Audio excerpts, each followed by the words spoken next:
So the topic is this. It is 2:11. It is from chapter 12. Some of you have not taken out your book in a long time. I haven't asked you to take out a book in a long time. I base everything out of a book chapter, but I pretty much do my own thing and teach you the way I want. And this is called Series and Sequences. And we'll get into the difference in those words. It's not that big a deal. Series and sequences, we'll get into this. And they are lists of numbers that follow some kind of rule. They're lists of numbers follow some kind of rule. I'm going to give you possibly the most famous sequence right now. Here's possibly the most famous one. 1, 2, 3, 4, 5, 6, 7, 8, 9, 10, 11, 12, 13, 14, and so on. How we get that is every time we have a number, what do we do to get the next one? We add how many? We had one. We had one, yes. That's the most famous one. And today, we are going to do only, well, for the most part, we are going to do ones called a rat in the house might eat the ice cream. And sometimes, just because, why would we not want to confuse you more? Sometimes in series and series, it gets pronounced arithmetic. Why they choose to pronounce it different, who knows? Okay, but if you call it arithmetic, that's just fine. But sometimes they call it arithmetic. And the definition of arithmetic is the following. You add the same amount each time to get the next number.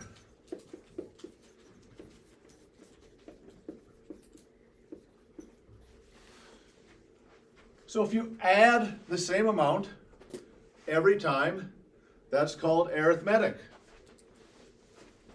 So I'll do a tougher one. 1, 3, 5, 7, 9, 11, 13, and so on. We add 2 every time. All right, you're going to want to have a calculator nearby. And on that calculator nearby, see if I can switch over here good enough that we can make this happen. I don't know how good this will be. I'm going to make it a little tougher. I'm going to write 3 sequences on the board. And here we go. 6, 23, 40, 57, 74. I'm going to write another one. This is a different one.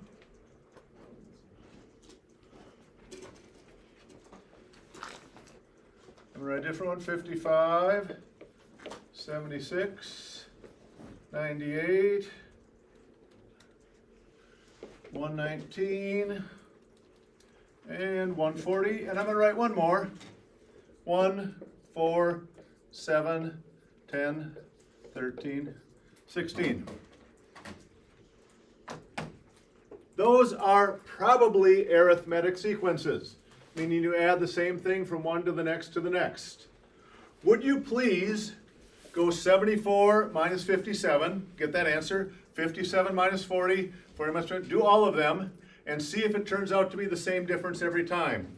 Then restart and do the middle one, and restart and do the bottom one, please.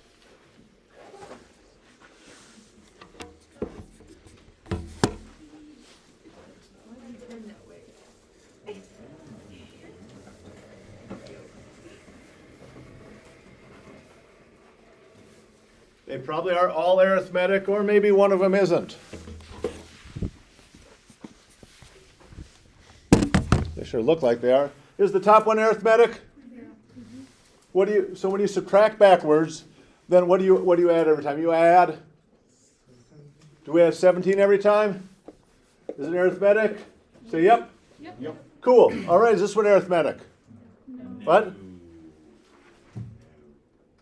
What's 114? 140 minus 119? 21. What's 119 minus 98? 21. What's 98 minus 76? 22. Oh! We don't add the same. It is not arithmetic. You have to add the same every time. If I say it is arithmetic, you will do the same every time. If there's one where it isn't, then it isn't. How about the next one? Is it arithmetic? Yes. Excellent, excellent, excellent. All right. The first kind of actual calculations we are going to do, the directions are going to be say, write the first 5 terms. And I'm going to give you a rule. So our directions will be, write the first 5 terms. And there are 2 kinds of rules. There are 2 kinds of rules. The first kind of rule is called the explicit rule. And what this does is any term can be found directly. And I will certainly tell you what that means. I'll give you an example. A sub n.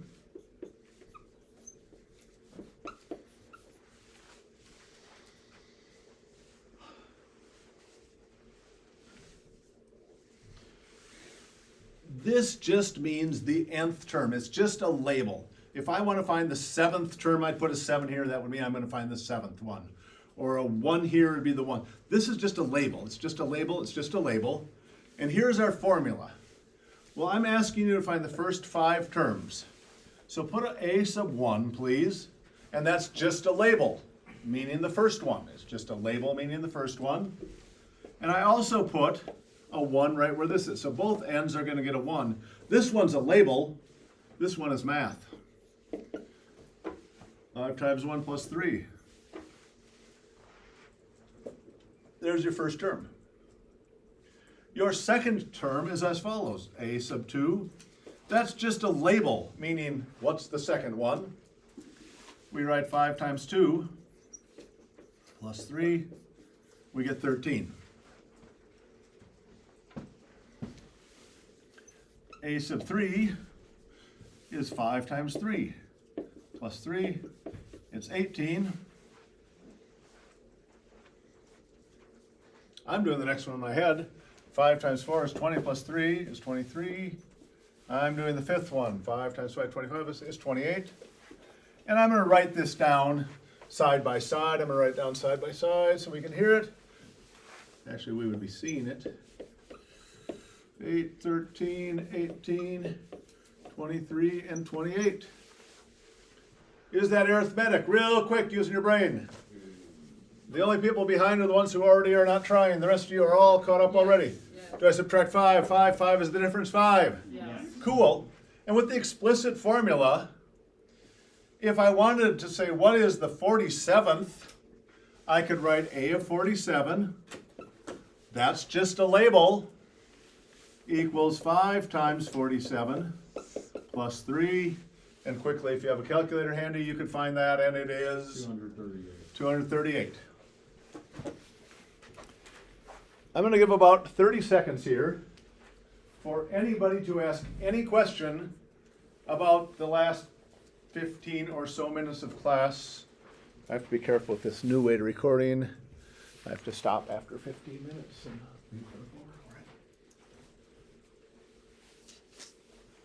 Any questions on the last 15 or so minutes of class? Cool. All right. The next thing I'm going to write down is going to be called the recursive formula. R-E-C-U-R-S-I-V. It's like cursive with a re.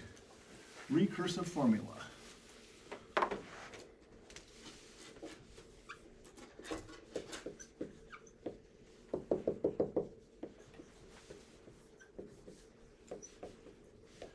And this is a different kind of formula. You are told the first value,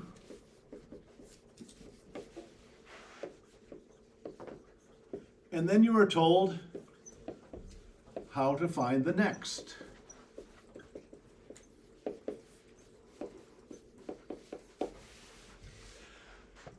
And let me see if I can make this into a sort of a silly little real life story. I'm sending you on a scavenger hunt. And I say, start out the hall, go 20 steps to your right. When you go 20 steps to your right, there's another clue that says, walk 40 steps down the hallway. And you walk 40 steps down the hallway, and then it says, turn around and go 3 steps back. And there's clues at all these places. Could you get to the end without going through all of them? You couldn't, right? You'd need to go from one to the next, to the next, to the next. That's what recursive is. We're going to tell you the first value, and then I'm going to tell you how to find the next one. And here's an example.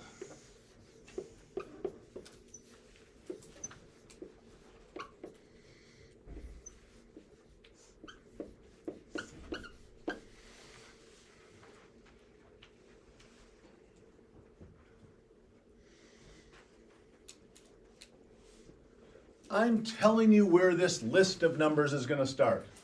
It's going to start at 8. All right, I'm telling you where to start. We're starting at 8. Now, this is the value of the nth one, weird math, and this is the nth minus 1. Here's how we're going to say this so we understand this well. A sub n, we're going to say these words. We're going to say the next one. And a sub n minus 1. These are labels. We're going to say the one before it. So we're going to say the one before it. So when I point to this, I'm hoping at least 75% of you participate. And when I point to this, I hope you say the next one equals the one before it plus 7. I hope that's what you say. I'm hoping at least 75% of you participate out loud. Here we go.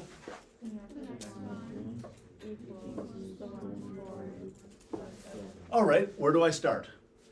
At 8. The next one equals the one before it plus 7. So what's the next one? Is it 8 plus 7? The one before it plus 7. Cool. It's 15. Let's say the words. Boy, we went from good participation to 0. Here we go. The next one equals the one before it plus 7. So what's the next one equal?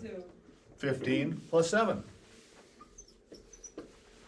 The next one equals the one before it plus 7. We're getting on a roll.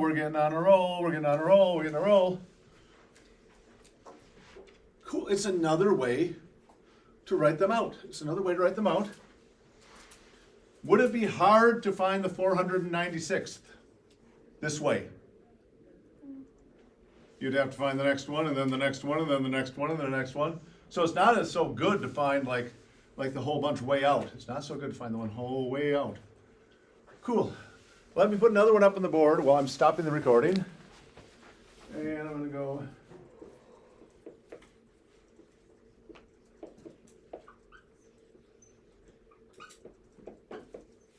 As I'm stopping and re-recording the recording, see if you can write the first 5.